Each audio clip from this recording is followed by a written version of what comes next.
அம்மா வெயில் கொஞ்சம் ஜாஸ்தியா இருக்கு, ஏதாவது ஜூஸ் போடுங்கம்மா. போடலாமா? நம்ம நீர்மோரும் பானகமும் செய்யலாம். செய்யலாம். சுக்கு ஏலக்காய் தட்டிக்கணும். ஏலக்காய் தட்டியாச்சு. இது இப்படி கொஞ்சமாக இருந்தால் போதும். சுக்கு அதில் போட்டுக்கலாம். அதை வெல்லம் தட்டி எடுத்துக்கலாம். இல்லைன்னா இந்த மாதிரி பாகு இருந்தால் கூட வச்சு அதையும் ஊற்றிக்கலாம். இல்லைன்னா வெல்லத்தை தட்டி கூட எடுத்துக்கலாம்.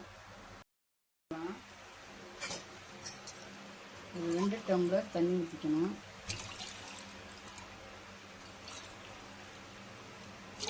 போதும். இது கூட இதில் எலுமிச்சம்பழம் புரிஞ்சிக்கலாம்.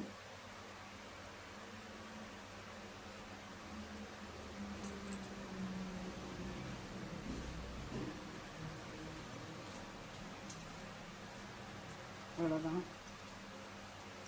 இதை வந்து புளி போடக்கூடாது, எலுமிச்சம்பழம் தான் புளியணும். அப்போ தான் வந்து உடம்புக்கு குளிர்ச்சியாக இருக்கும். புளி போட்டால் கொஞ்சம் உடம்புக்கு சூடாயிடும்.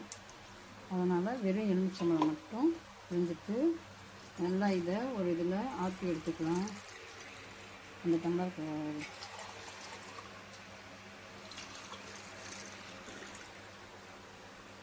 இதை நல்லா கலந்தாச்சு. பண்ணிட்டீங்களா? அப்படியே போட்டுருங்க.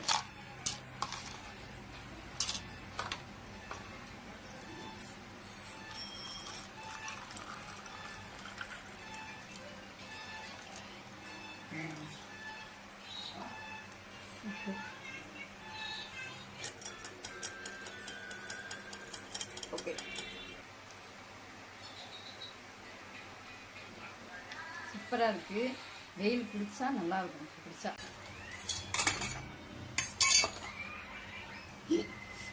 தட்டு கொஞ்சம் பெருசாக வச்சுக்கலாம்ல. கொஞ்சம் தான் போட போகிறோம். சரி, ஓகே. இவ்வளோதான் போடவே போகிறோம். ஆனால் ஃபோனில் நல்லா வெள்ளை வெள்ளையும் தெரியுறீங்கம்மா.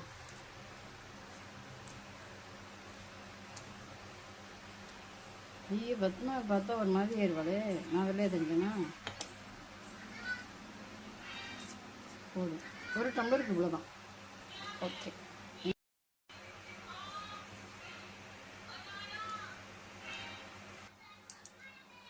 சின்ன சின்னதாக போட்டு ஏமா தட்டுறீங்க? அப்படியே போட்டு தட்டுங்கம்மா. தட்டுனாதான் நான் அப்படி தட்டினாதான் அது கொஞ்சம் நல்லா தட்டும். அது துண்டு இஞ்சி போதும். அவ்வளோதான்.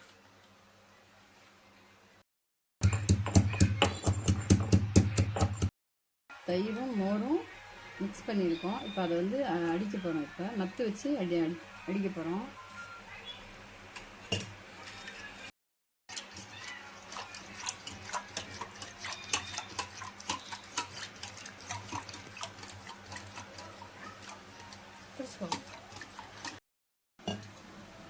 டம்ளர் தண்ணி ஊற்றிக்கலாம். உப்பு கொஞ்சமாக. இது இஞ்சி பச்சை மிளகா தட்டி வச்சுருக்கோம், அதை போடுறோம். அது அப்புறம் மாங்காய் இதில் லாஸ்ட் பண்ணுறோம்.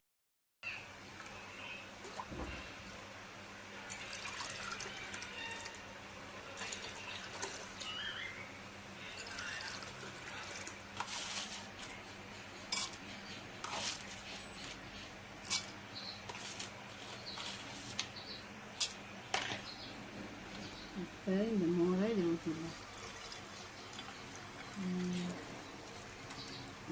ஊற்றியாச்சா? இப்போ மாங்காய்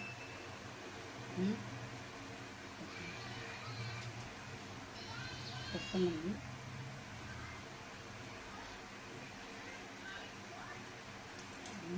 கருவேப்பிலை. இது கருவேப்பிலை இருக்குங்கக்கா. கருவேப்பிலை தெரியல. காட்டவா? காட்டுனா காட்டுங்க. லைட்டாக காட்டி போடுற மாதிரி போடுங்க. கருவேப்பிலை